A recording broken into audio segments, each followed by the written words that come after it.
नमस्कार, मी अनुराधा तांबोळकर. आपली संस्कृती बाय अनुराधा या चॅनलवर तुमचं खूप खूप स्वागत आहे. आपण आपल्या या चॅनलवर आपल्या संस्कृतीबद्दल माहिती घेत असतो. संस्कृती म्हणजे आपले सणवार म्हणा किंवा आपले व्रतवैकल्य म्हणा, याबद्दल जी माहिती मला आहे, आमच्या गुरुजींनी सांगितली आहे किंवा माझ्या आजी आजोबांकडनं किंवा सासूबाईंकडनं कळाली आहे किंवा आमच्या पिढीला जी माहिती आहे ती मी देण्याचा प्रयत्न करते. अर्थात ही जी मी माहिती देते ते ही मला माहिती असलेली मी तुम्हाला देत असते, परंतु काही काही वेळेला त्याच्यामध्ये थोडाफार फरक असू शकतो बरं का. कारण प्रत्येक भागामधली किंवा प्रत्येकाच्या घरामधली पद्धती थोडीफार वेगळी असते आणि त्या पद्धतीने जरी आपण आपली पूजा अर्चा केली तरीसुद्धा चालू शकतं. आज जे आपण बोलणार आहोत ते चैत्रगौरीबद्दल बोलणार आहोत. आपल्या नवीन वर्षाचा पहिला सण म्हणजे गुढीपाडवा. सगळ्यांकडे धूमधडाक्यामध्ये आपण गुढ्या उभ्या करतो आणि आपल्या नवीन वर्षाचा पहिला दिवस अतिशय छान उत्साहामध्ये साजरा करतो.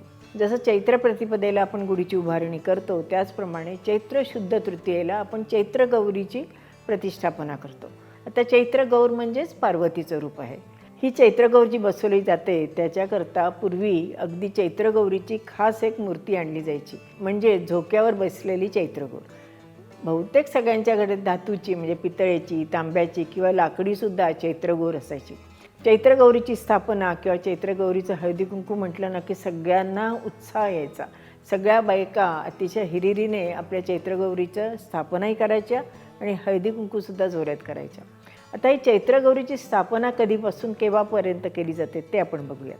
चैत्र शुद्ध तृतीयेपासून वैशाख शुद्ध तृतीयेपर्यंत म्हणजेच अक्षय तृतीयेपर्यंत चैत्रगौरीची स्थापना केली जाते आणि तिची आपण पूजा करत असतो. आता चैत्रगौर बसवायची म्हटल्यानंतर देवाजवळ छान जागा करायची, तिथे छान जागा पुसून घ्यायची, त्यावर एक पाट ठेवायचा, छोटासा पाट, कारण आपली मूर्ती छोटीच असते हो की नाही.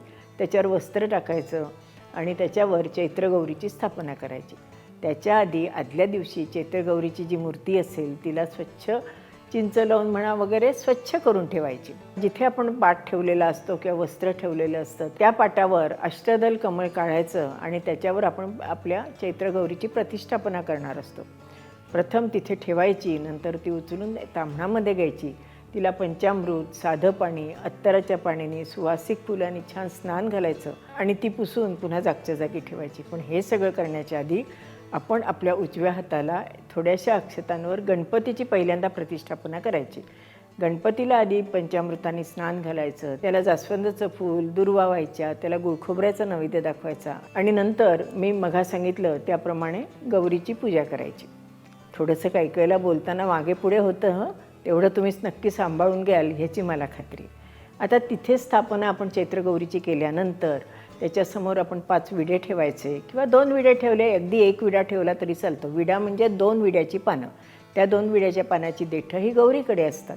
त्याच्यावर आपण एखादं फळ ठेवायचं, दक्षिणा, हळकुंड, देवीचं ओटीचं सामानही देवी पुढे ठेवायचं, देवीला हळद कुंकू व्हायचं, देवीला माळा वस्त्र व्हावं, गंध व्हायचं, पुष्प व्हायचं, दुर्वा, तुळशी, पत्री व्हायची. अशी साग्र संगीत जशी आपण नेहमी देवाची पंचोपचारी पूजा करतो तशी देवीची पूजा करायची. तिला उदबत्ती ओवाळायची, नंतर निरांजन ओवाळायचं आणि नंतर अन्नपूर्णेची आरती देवीची करायची. देवीला पंचामृताचा, फळाचा, त्याचप्रमाणे शेवयाच्या किंवा गवल्याच्या खिरीचा नैवेद्य दाखवला जातो.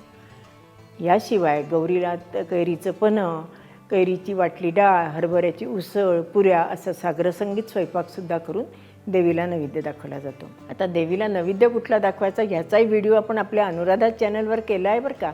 त्याचीसुद्धा लिंक आपण आपल्या डिस्क्रिप्शन बॉक्समध्ये देणार आहोत. शिवाय गौरीची साग्रसंगीत पूजा कशी करायची ह्याचासुद्धा एक व्हिडिओ केला आहे, त्याची पण लिंक मी आपण आपल्या डिस्क्रिप्शन बॉक्समध्ये दिली, तेही तुम्ही नक्की बघू शकता. आता आपण देवीची साग्रसंगीत पूजा केली, तिला छान नैवेद्य दाखवला, म्हणजे चैत्रगौरीची स्थापना आपण केली. मग हिची रोज पूजा करायची, म्हणजे तिला रोज तिथून उठवून तिला पंचामृताने आपण स्नान घालायचं का, तर असं नाही. रोज देवीला हळदी कुंकू आणि फुलं व्हायची बरं का. आणि मुख्य म्हणजे शिळीची फुलं असतील किंवा निर्माल्य झालेली फुलंसुद्धा रोज काढून टाकायची. पण मंगळवार आणि शुक्रवार हा देवीचा आवडता दिवस, त्या दिवशीसुद्धा देवीची पंचोपचारे पूजा आपण करत असतो. परंतु त्यावेळेला देवीला पुन्हा ताम्हणात घेऊन पुन्हा तिची पूजा केली पाहिजे असं नाही. आपण फूल जरी पंचामृतामध्ये किंवा पाण्यामध्ये बुडवून त्याने जरी प्रोक्षण आपण देवीला केलं तरीसुद्धा चालू शकतं.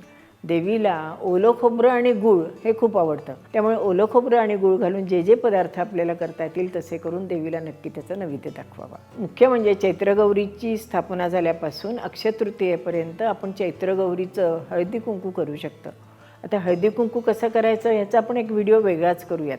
परंतु आत्ता पूजेबरोबर मी आपली थोडीशी तुम्हाला ही माहिती दिली. आणखीन एक सांगायचं राहिलं, समजा आपल्याकडे झोक्यातली गौर नसेल तर आपण आपल्या अन्नपूर्णेची सुद्धा प्रतिष्ठापना केली तरी चालू शकते.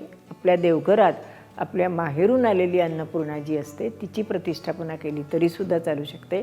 देवघराच्या बाहेर प्रतिष्ठापना केली तरी चालू शकते. देवघरातसुद्धा आपण अन्नपूर्णेची प्रतिष्ठापना केली आणि तिला माळा, वस्त्र, फुलं वगैरे वाहिली तरी चालतात. फक्त तिची रोज पंचामृताने किंवा पाण्याने पूजा मात्र आपण करायची नाही. मग मी सांगितलं त्याप्रमाणे फुलाने तिचं प्रोक्षण केलं तरीसुद्धा चालू शकतं. आपल्या आनंदाकरता अन्नधान्य, वात्सल्य, संपत्ती ह्या सगळ्या आपल्याला गोष्टी मिळाव्यात म्हणून आपण ही चैत्रगौरीची स्थापना करतो आणि तिची पूजा करतो. आज चैत्रगौरीच्या निमित्ताने मी देवीजवळ अशी प्रार्थना करते की सगळ्यांना भरपूर सुख, समृद्धी, आनंद मिळो आणि तुझी सतत कृपा आमच्या सगळ्यांवर असो. धन्यवाद.